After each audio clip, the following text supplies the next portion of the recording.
Nenhuma arma forjada contra ti irá prosperar.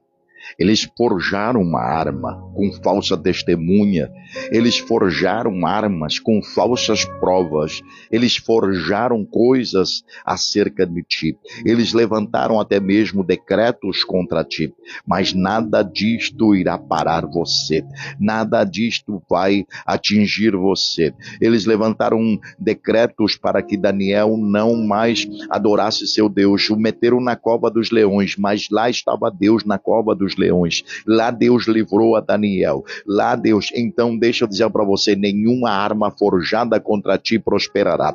O Senhor está te erguendo, o Senhor está te levantando, o Senhor está te protegendo, o Senhor está fazendo coisas grandes nesta semana para a tua vida. É o mês do governo, o mês 12, você vai estar governando, vai estar reinando em todas as áreas da sua vida. Receba em nome de Jesus.